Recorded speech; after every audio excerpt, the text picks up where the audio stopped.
I won't.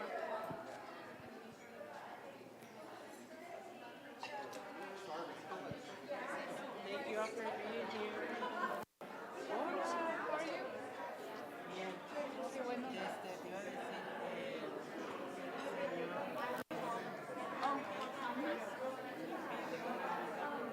Sí, sí, sí. para hablar de SLV. Do you know what it's about? Just we're trying to get more institutional support, and it's como like I've talked to you, like we talk about things, pero nunca se hace nada. And Ken has been serving as he previously served as the advisor for the club. Te respondió Dr. Taylor? No. Will you say, circling back and CC me so that it's on? Yeah, sounds good.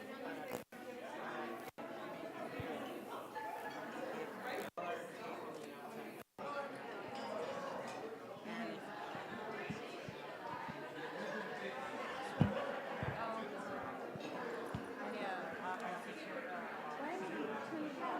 What? Oh, okay.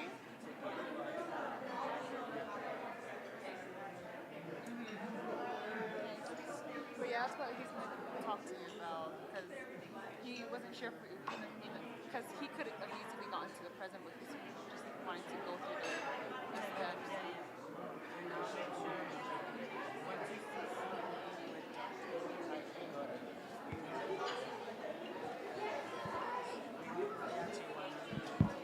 Yeah, sounds good. Thank you.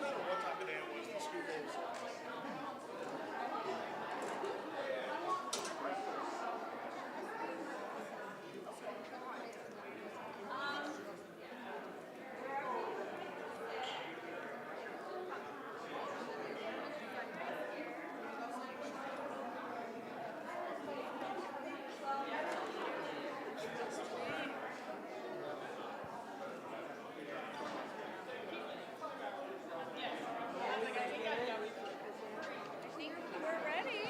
Okay. Hello, hello, Adams State Grizzlies. Clap once if you can hear me. Clap twice if you can see me. Clap 3 times if you love our Adams State women. Happy Women's Her Story Month.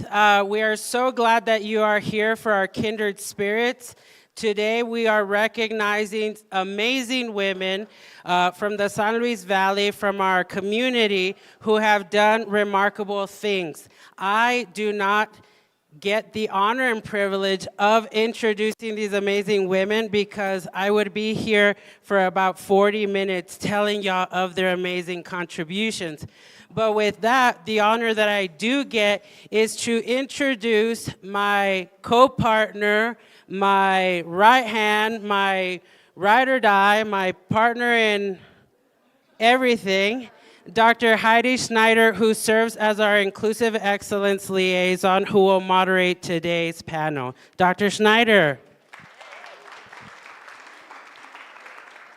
Good afternoon, everybody. What a phenomenal turnout to recognize Women's History Month.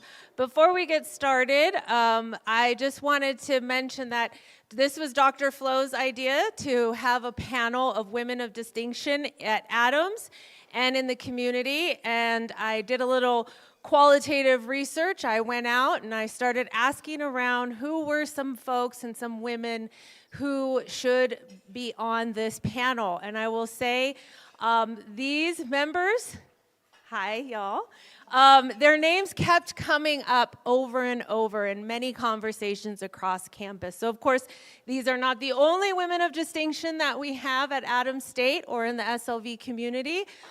These are the individuals that their names kept coming up as ones that should be on the panel. So the first thing, oh, I have the clicker.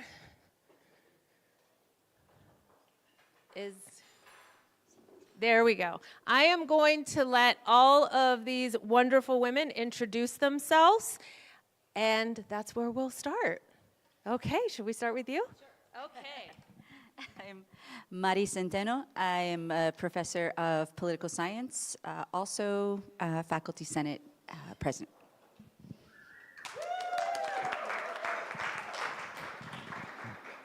Good afternoon. I'm Zena Boozer. I'm a professor of agribusiness and business and economics and assistant director in the School of Business.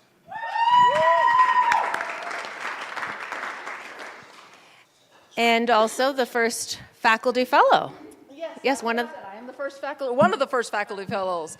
My colleague Fallon Crowther as well. She's not here today, but we have the honor of serving as the first faculty fellows at Adams State, which we are thankful for the experience of. It gives us kind of an eye into leadership and administration, and it's been a phenomenal experience so far. And please all take a moment to humble brag on yourself and all the firsts that you have done. Would you like a moment to humble brag? Because your introduction, I mean, it was great, and? Okay, it's not Adams State, though. I was the first Latina to get a PhD in political science from Arizona State. I'll do that.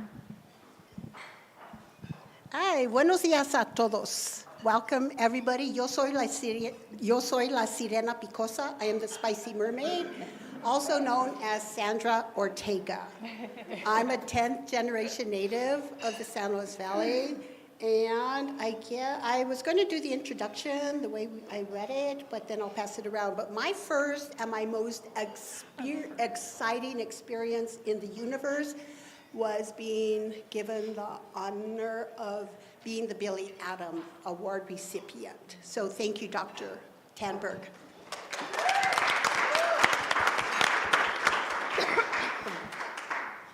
Good afternoon, everyone. I'm Annalise Connor-Meisner, a professor of art from the Caribbean, if anybody notices a little accent. So I will give 2 or 3 first, and I'll go way back to my high school days. I was the first female student in my high school to do a male-dominated course. So I made history, the first female, and I also achieved the highest in that school, in that year, in that course. Then I believe I'm the first woman of color to be a chair at the art department, and I am also the first woman of color that I have researched to find out who had a solo show in the Cloyd Snook Gallery.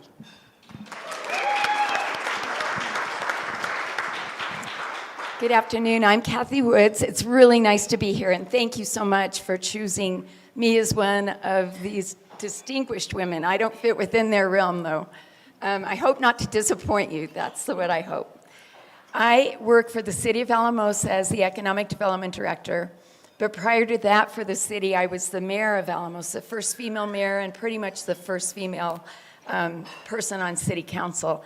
And it was a lot of fun. It was really good, and it was in even more of a man's world than not many people ran for office as females. I also, I'm an old battle axe nurse. Besides being involved with the city, I was a hospital administrator for 16 years, a bank president. I'm old, so I can have a lot of background.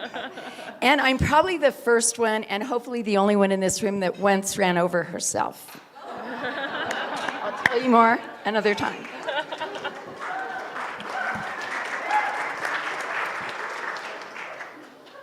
Hi, I'm Caitlin Smith, and I'm the athletic director here. I've been the athletic director for about 5 years now, and so I am the first female athletic director at Adams State. Anything you want to humble brag on? That was it, yeah. Okay. Hi, everyone. I'm Margaret Dole. I am the provost at Adams State, and I guess the first female provost. It's probably the other things I've done are not necessarily female firsts, but I have also been a professor in the art department chair for many years, the assistant vice president, and many other leadership roles on campus. This is nearing the end of my 29th year at Adams State, so happy to have been here that long.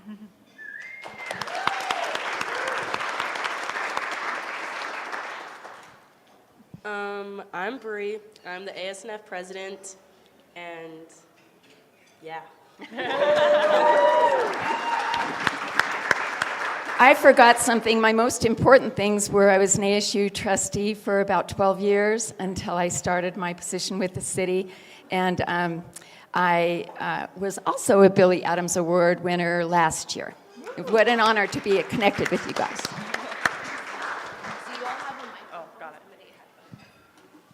And Bree,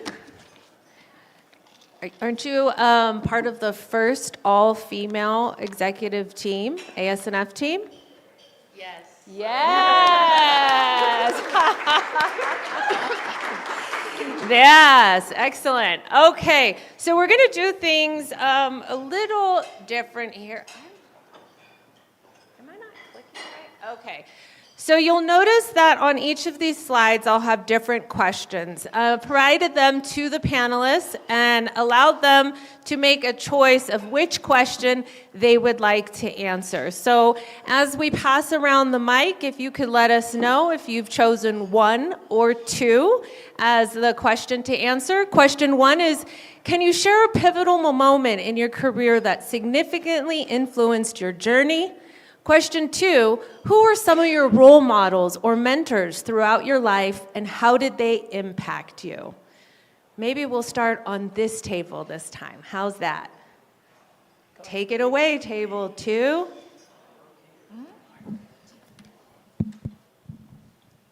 I'll answer question one. Can you share a pivotal moment in your career that significantly influenced your journey? So I'm the youngest one on this panel, so I don't have a lot of life in me.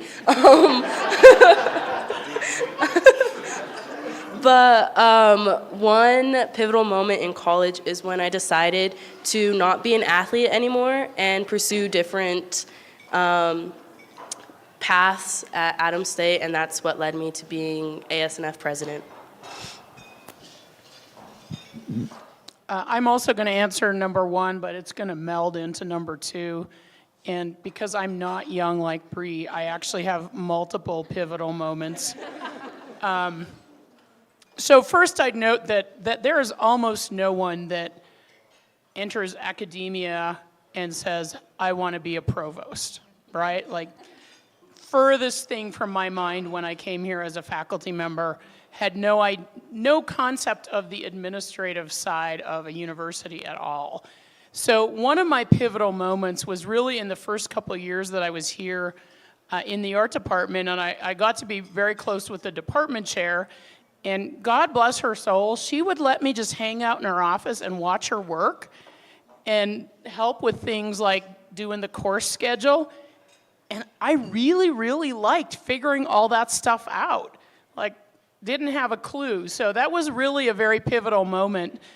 And then subsequent things occurred along the way. Like, I would be on some committees, and at one point, back when we still had deans, the dean said, I think Margaret would be a really great administrator someday. Like, I'd been here 4 or 5 years. So there were little taps on the shoulder along my journey that helped support me and really feel like I was on the right path. I also want to give kudos to my mom and some of my aunts. I had some single aunts, and my mom was a single parent. So I was surrounded by strong women working and supporting themselves as a child, and was always kind of encouraged to feel like I could do whatever I wanted to do. So yeah, some key things. Yeah, so looking at question one, being a student athlete my entire life, growing up playing sports, I thought I wanted to be a coach. Tried that, came out here, was an assistant coach for the women's basketball team, absolutely hated it. Coaching was not for me. So I think a lot of my pivotal moments were trying things and realizing, yeah, that's not quite it. And so I actually what I think I truly realized where my heart and passion was in college athletics was after coaching, I needed a full-time job because, that wasn't going to fly anymore. So I actually worked in extended studies for a year.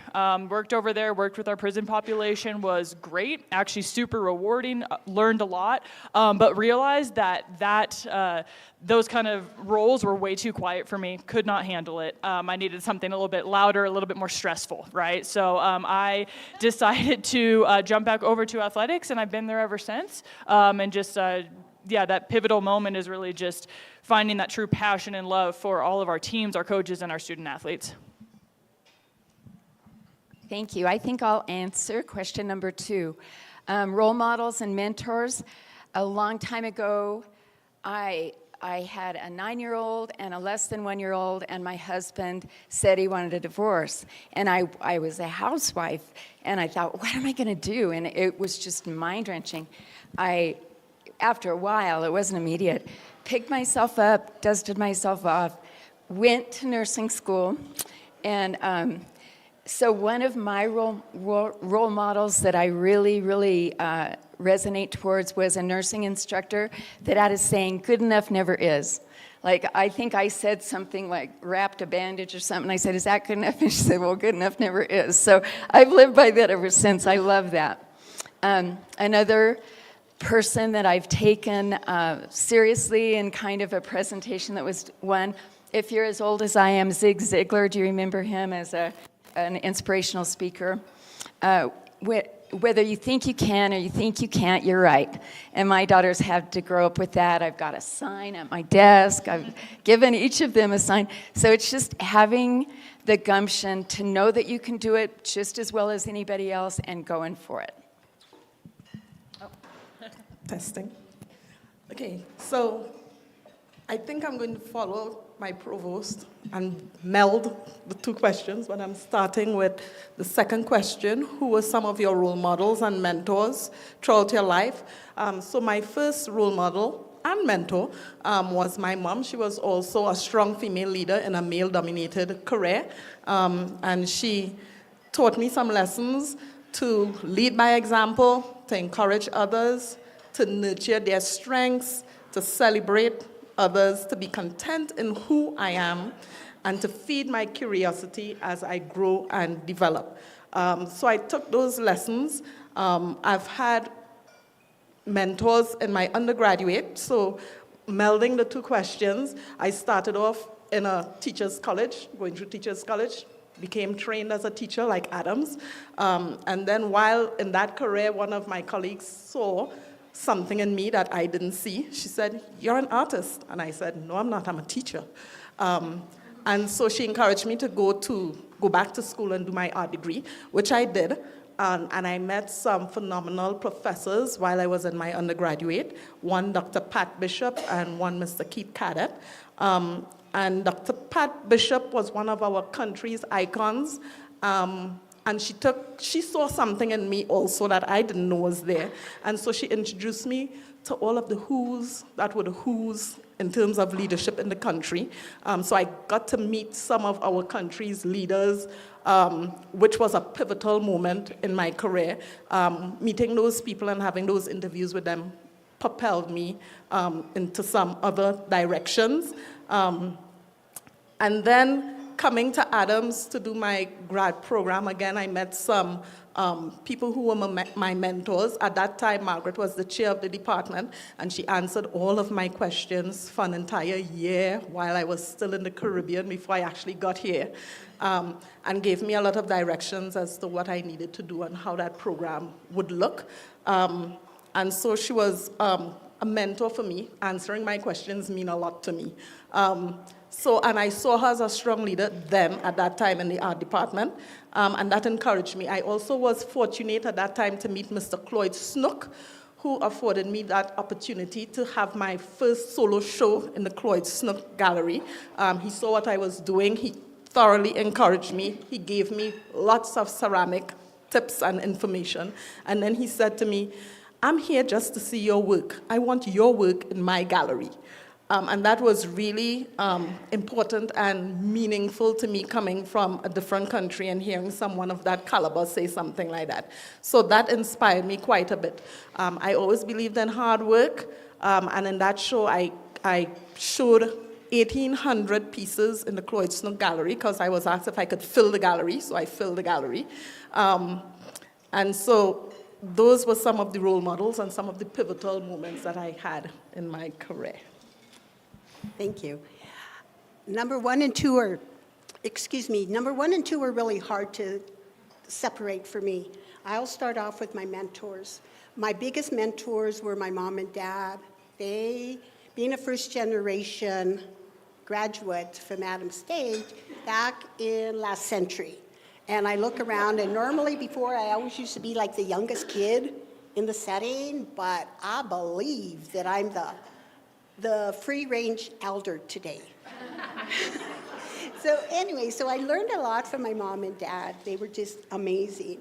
Also, Catholicism is my lifestyle. The Catholic Church was always the center part of growing up. So Father Angelo and Father Pat, one day I'll never forget Father Angelo. When I would go home on weekends, Mom loved to play bingo. I'd go, I'd take a book. Father Angelo told me, "You're a genius." It's like, oh, yes, thank you. So, yeah, so I totally own that. And then throughout my life, God has put incredible people. All of you are my mentors because everybody I meet, I learn something from. But I need to give special recognition to my North Star. She has not only been my sister, my friend, my everything, but my main mentor, my North Star, is Ms. Carol.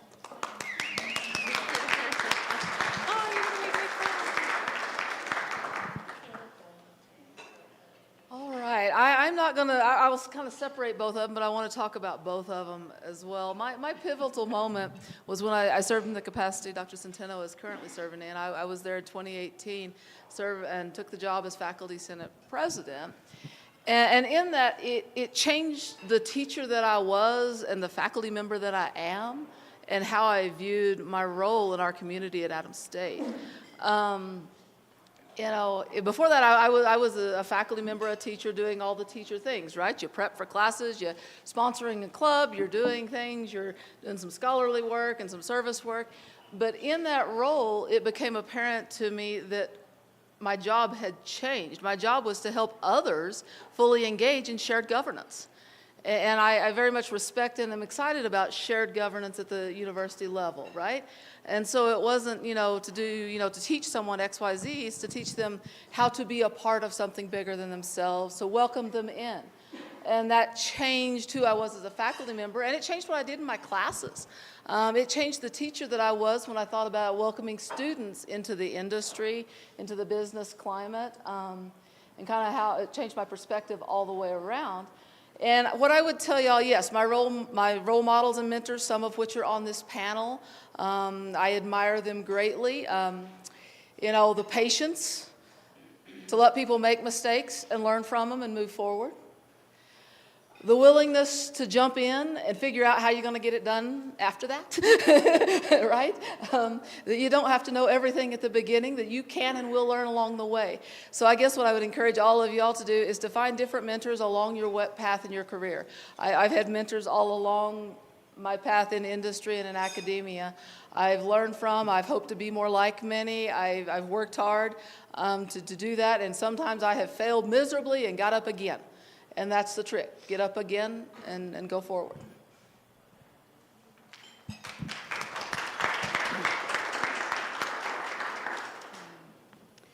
I guess I'll really answer number one. I think the first pivotal moment was getting my acceptance letter to university. I'm first gen. I know a lot of folks in here are first gen students. So yeah, first member of my family to go to college. Similarly, my acceptance letter to graduate school, because I never thought I would get that far. And so that was really an amazing moment in my life. And then two more. My field research in Central America, which demonstrated to me the the amazing strength and courage of Latin American women, human rights activists, revolutionaries, leaders of women's organizations who risked their lives, who were imprisoned, often tortured, for doing what they thought was right. And those were probably also my role models, because I never had a mentor. I'm in it's changing now, but a very male-dominated field. I was the only woman in my cohort, one of 5 women graduate students during my time there. I know, right? It was terrible, but. And very few women faculty, so I didn't really have a mentor. Except for some who told me, just get used to being spoken down to and being called strident when you speak up. So those women, I think in Central America, remain my role models. And then the last one was when I became a mother. And when I was in graduate school and realized that, oh, I have to become better than I am. So that was, a really pivotal moment. I have to get it together now to be better than I am.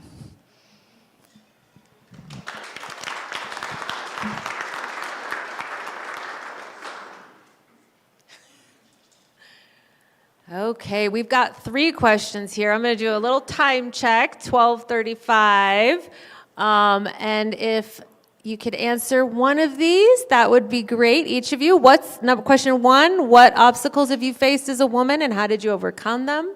Number 2, how have you navigated the challenges of balancing professional and personal life, and what strategies have helped you maintain your well-being? Or number 3, will you share a time when you had to advocate for yourself in your journey and how you approached it? So I think we'll start with you, Dr. Centeno. And I choose one, right? Yeah, it's time sake, yeah. No, it's okay. What time is it? I have class at 1. Okay, all right. Yeah, I decided I was hoping I wouldn't have to answer 3 because I was like, we don't want a trauma bond here.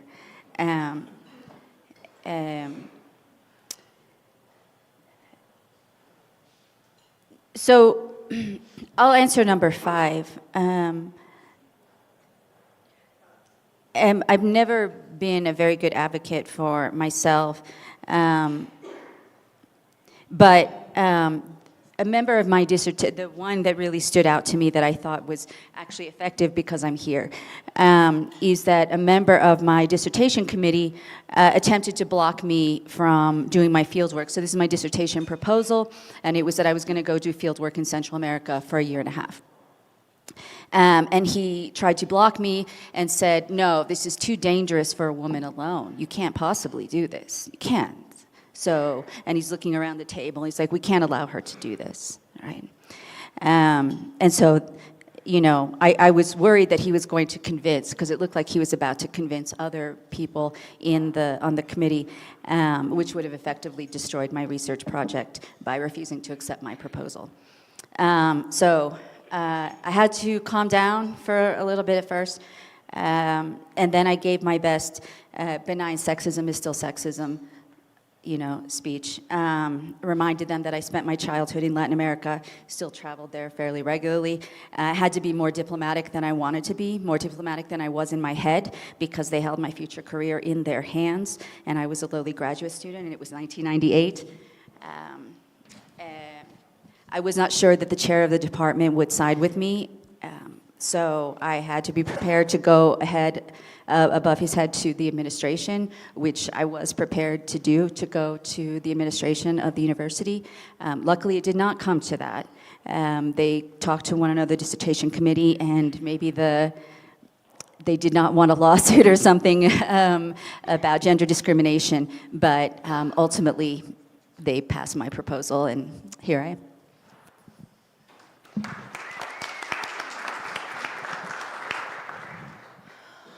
All right, I'm going to do number 1 because it's got the fewest number of lines. It's an arbitrary decision, right? So number one, I'm going to tell you about a time I was assistant director for safety when I was working in industry. The corporation, it was an ag corporation I worked for. They had 365 employees, 3 feed yards in 2 states.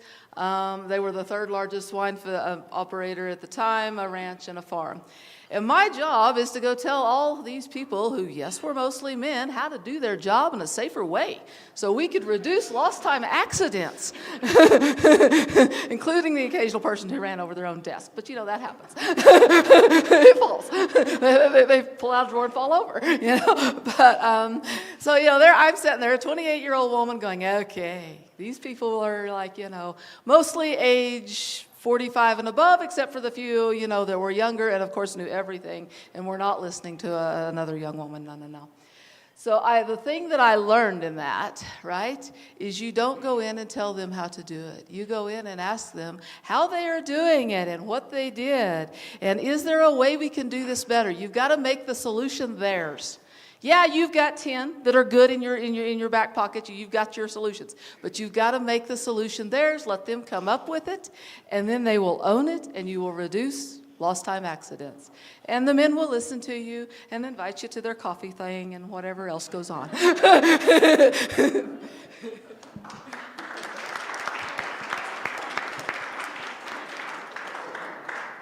So I'm going to talk about an obstacle. One of the greatest obstacles that I had in my life was my husband and I owned a construction company. That was back in the 70s, a male-driven industry. Voila, boss lady appears on the scene. So it was a challenge, and I think part of it then too, so I threatened the men, well, not threatened, but I told them that I was going to start being on job site with my steel-toed stiletto heels. There's no room for error. So, and then part of that, I think that was a challenge then, just also having the time and having, since my boss happened to be also my husband, to have that relationship and not let the distractions come between us. So I think as part of, you cannot separate personal relationships and with professional. There you can, but it's like a margin. So there was one song that by Glenn Frey that said, do you stay or do you leave the one that you love? And that goes with a profession and or with your personalities, your personal things. And I love music. That's what keeps me sane.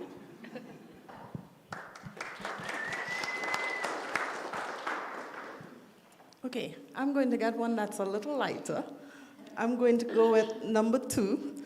How have you navigated the challenges of balancing professional and personal life, and what strategies have helped in maintaining your well-being? So I have always been one to try to, it's a little challenging, but it's possible, to keep them separate. So when I'm at work, I'm fully at work, and I'm giving it my all, and I'm getting all that I need to get done at work. When I leave work, that's what I do. I leave work.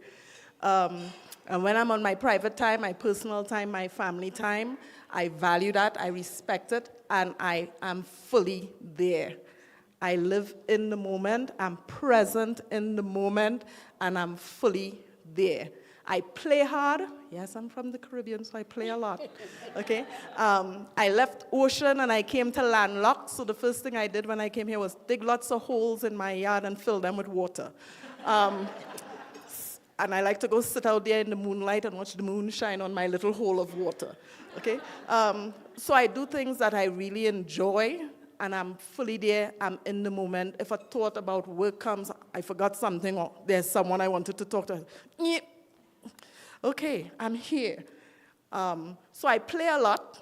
Yes, I will go to the trampoline park, and I would find all the swimming pools and things like that, and I play hard, play very hard.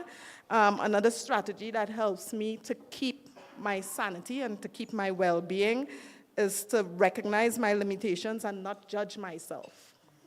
No judgment. I also don't judge myself by the standards of others, and that comes with not comparing yourself to anybody. Be who you are. Be an individual. Be you. Okay, so I be myself. And if you have your network of significant others, they're a good resource for your well-being. You need something that you need to talk about, whether it's personal or at work or whatever it may be. You talk to your significant others. But play hard, like really play.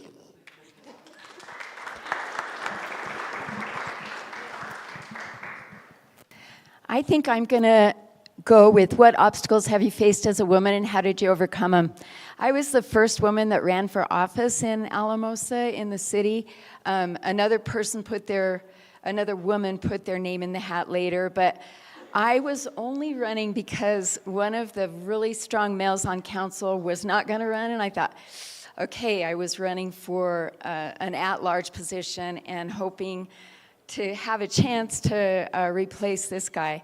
Well, when they heard a girl was running, the whole male council, and I was fairly new to Alamosa from Monte Vista, the whole male council talked this guy into running again. So while I thought I had it kind of made, or I had a chance, even the mayor was carrying around signs supporting this guy that was going to retire. And by darn, I really wasn't that well known in Alamosa. I'm from the thriving metropolis of Monte Vista, and I had just moved here a few years before that. My husband and I owned a funeral home here for a long time, 25 years, for my involvement in it. So weirdness all the way around, no matter how you think of it. So I thought, well, I'm not going to have a chance now, forget this. But I don't know why, but I did. I won by a landslide. I went on later to run for mayor, first female ever running for mayor. Thought the same thing, man, I don't have a chance in hell. But it's one of those, if you think you can, you think you can't, you're right. And I hoped that I could. And I ran, and I was well received in that office, and we made a lot of improvements, and it was really fun. So don't be afraid to step out of your comfort zone.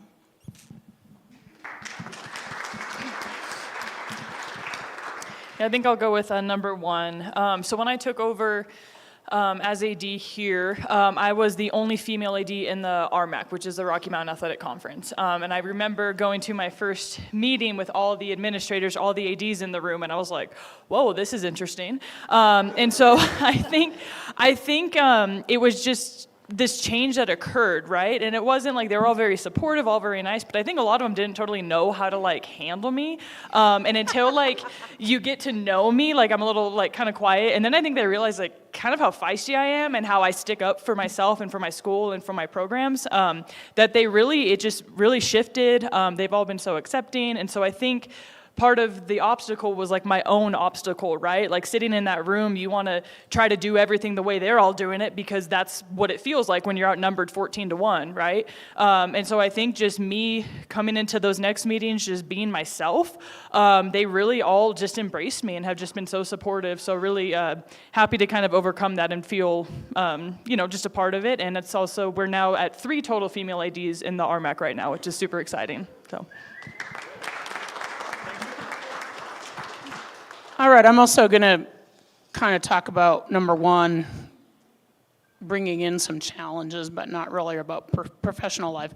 And I think one of the biggest obstacles / challenges is other people making assumptions about what you can and can't do. Those of you that have been at Adams State a long time know that my journey to the provost role was anything but smooth. I moved into academic affairs after many years in the art department in the assistant VP role. I think I'd been in that role 2, maybe 3 years when the vice president for academic affairs stepped down. And of course I thought, I can do this. I've been the assistant VP for a number of years. I know the job. I'm the perfectly logical choice. And so I applied for the position. And I was not selected. And part of that, I think, was assumptions on the part of people in the campus community that I was going to be just like the person I had worked for. Not the case. We're each our own individuals.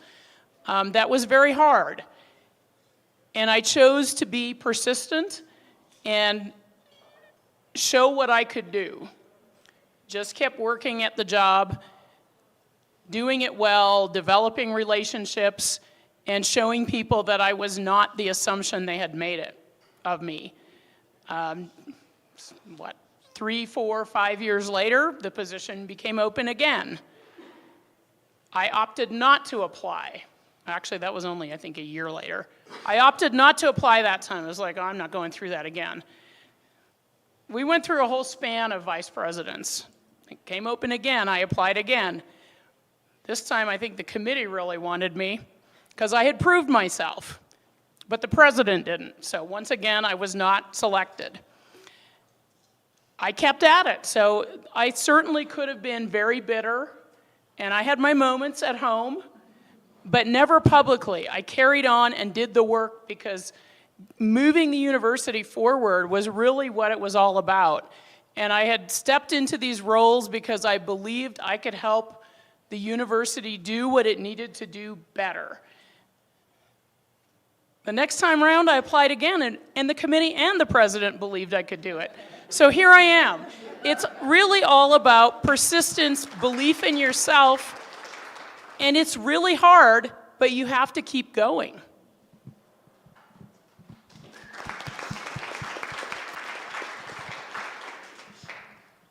So this is kind of a combination between 1 and 3.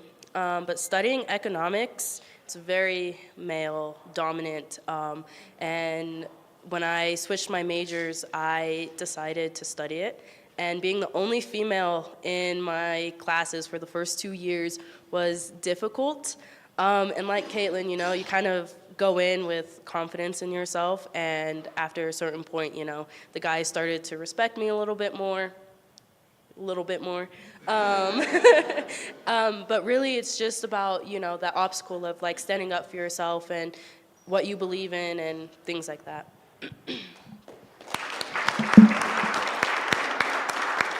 Okay, I want to take a little pause. It's 12:50. I know some of y'all teach at 1. So thank you to Dr. Centeno, who does have to teach. Let's give her a huge round of applause.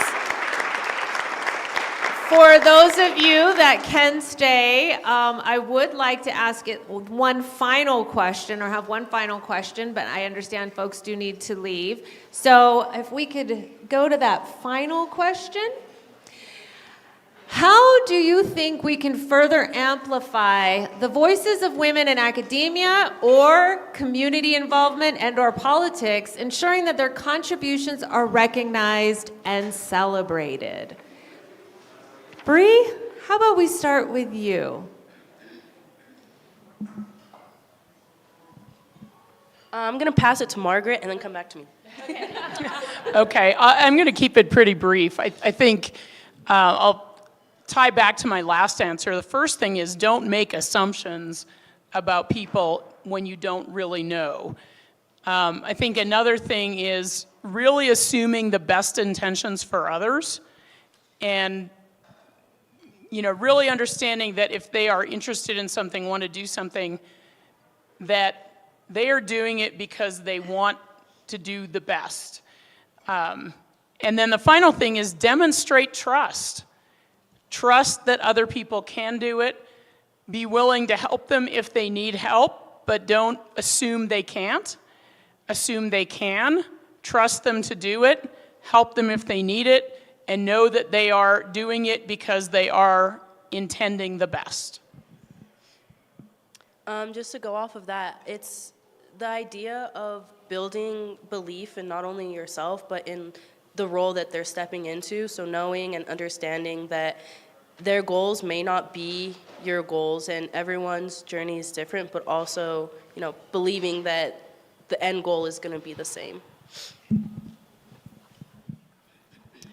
Yeah, I think about just having that, trust in your abilities and confidence in your abilities, and then you have to see, females holding that, right? We need Bree have people to look up to be able to make those changes. And I think about there's a great organization. It's called Women Leaders in Sports, and so it's across all different levels of sports. And they talk about how female leaders need to be involved in every room, right? And so I think it's taking that mentality and making sure that we do have those strong females making those decisions in every room. I think for me, just let your actions and your behavior influence your contributions. Do it for the right reason. Don't do something because, you feel like you have to, or it would make you seem like something you might not be. And you will be recognized for that. I think the more genuine you are as you take action that you want to take, I think that shows through. And like Zena said, there are people on this panel that have been a great influence on me, and I look to be around those people and be around people that can give me more strength and confidence. Yes, I agree with all of that. I would say we have to think about our viewpoint toward change. I'm 51 years old. I am not the person I was at 40 or 35, and heaven help us all from 28. I mean, But when we think about that in our own capacity, how we've changed, but we view other people as that experience we had with them, and it's in our mind, and we don't see them having changed. And we don't give them the open door, the potential to be different and to have grown in themselves. And so that's what I think we can do as human beings, is give people the freedom to be who they are today and not hold them responsible maybe, and then, or at least hamstrung by who they were in the past or in a moment when it wasn't the best experience we had with them. Give them another chance, just as we give ourselves a new chance with every sunrise, right? All right, echo to all of the above. But always remember that life is a journey of self-discovery and self-revelation. Life is about sharing ourselves with humanity at this moment in history. Always maintain your integrity and never forget, viva la mujer. Woo-hoo. Okay, so I would say celebrate women. Celebrate women. That's one way to give them more value. Celebrate them, recognize them for who they are, recognize each person for their strengths. Have forums like these where we highlight who they are and what they do and what their challenges were.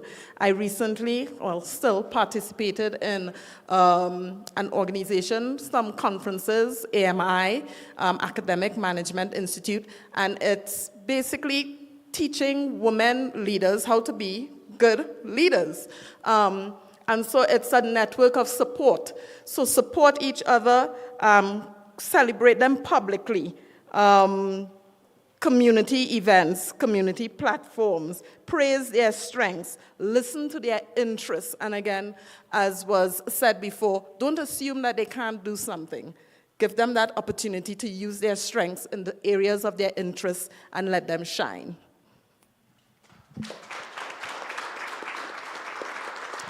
And I'm going to go off script, and I'm going to answer this one as well.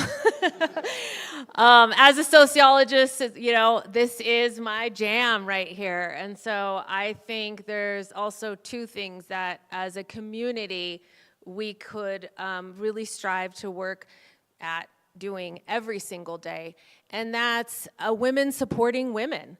When women get into leadership positions, don't forget the women that are younger than you or haven't been in leadership positions. Just because you had to struggle doesn't mean they have to struggle. And so every opportunity, how can you identify those future leaders and put yourself in that position to mentor them, to guide them so that they don't have to have those challenges and obstacles. The second piece that we could do, and we do here, we have MAGE, and we need more people, more men. How do we engage men in this work to amplify, recognize, and celebrate and really honor and respect our women on campus? We have some fine examples. I'll do some shout outs. Some Vince, male ally, right? Dr. Flo, Kyle, Glenn, Jeff Gallegos. We need more of those. And so if you are a man on campus, step into that role and really ask. Don't just assume, right, what women need. Ask what women need and be ready to take that lead, to support women to make that change. So the last piece, I know we're going over, but this is so good. I could just sit here and take up all your wisdom for hours, is what questions do we have from the audience? Any questions for our distinguished women? Okay, I knew there had to be at least one. What advice would you give to like other women in terms of how to stand up or advocate for yourself? Who wants to take it?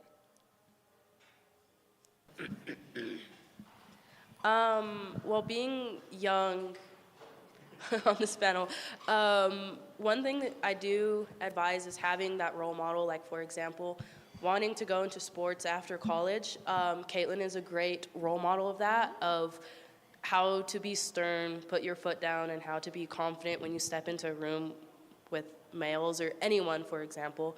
But really, it's having confidence in them, which builds confidence in themselves.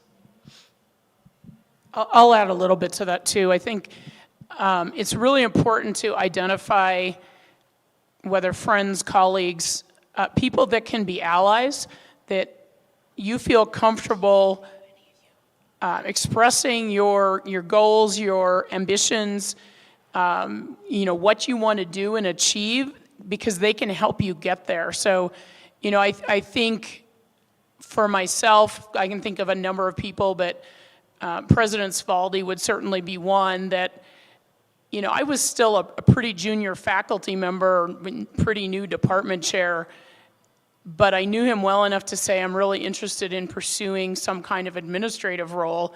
And so he saw that there was some opportunity there and helped support me. I don't know that I would have said that to everybody, right?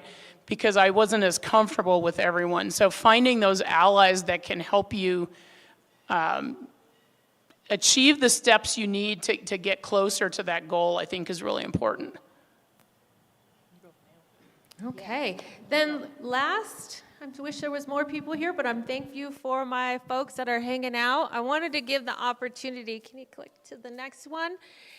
Anyone in the audience that feels they want to do a shout out. This is being recorded. It will be on our YouTube, our live. So is there anyone that feels like they'd like to give a shout out to someone here at Adams, no pressure, that wasn't recognized specifically today on this panel? Or you can shout out the panelists. That's true too. You could do whatever. Let's take the opportunity. So I want to give a shout out to Sonia Perez at the Small Business Development Center. Yep, she's awesome. I'm a business owner. I just opened my business, so female owned, and she helped me a lot. So it was really, really awesome. Anyway. We will make sure she knows about that shout out. Making me get my steps in today. That's good. We planned that, so you could go. I want to shout out Kathy Lucero for being newly selected as a director of our at financial aid. I always get it wrong with admissions. Financial aid. And I'd be remiss if I didn't say that someone that I have really come to love and feel constantly supported by is my colleague, Dr. Heidi Schneider. I'll give you your $20 later. Wink, wink. Oh, Seth. Way to go, Seth. This is a first for me. Guess I want to give a shout out to Miss Desiree right there.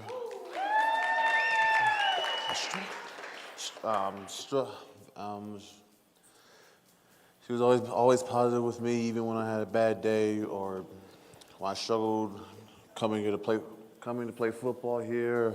Always was positive when I was struggling or when I was not doing good in classes. She helped me develop a schedule, and I've kept that schedule to this day, and I've maintained being on honor roll all these years being at Adams, and just all around positive person, all around just great person to be around. I thank God for her. So Yay!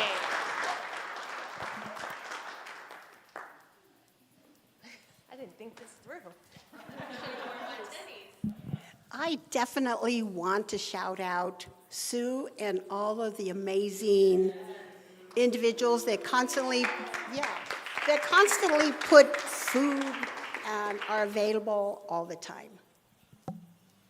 Yes, we'll have to remind Sue. Let Sue know. Dance partner. Okay. I'm headed on over there. It's embarrassing for me, but I can't. I have two women that I'm sitting with right here. Onita, who I've known for so many years, and she's done so many things over the years for our students and staff and faculty. And it's just been phenomenal, everything that I've witnessed her do and continue. And then Kat Parker, my new boss, who is leading the library in a great direction, and I'm so happy to be working with her. Thank you. Thank you both for all you do. We should just have a whole Kindred Spirits of shout outs, I think, and kudos. What do you think? All right, on that note, thank you so much to our panelists. I'm sorry we didn't get to all the questions, but we really appreciate you taking time out of your day to share your wisdom, your strength, and all of the firsts that you've accomplished. How lucky are we to have you all here at Adams? So thank you very much, and happy Women's History Month.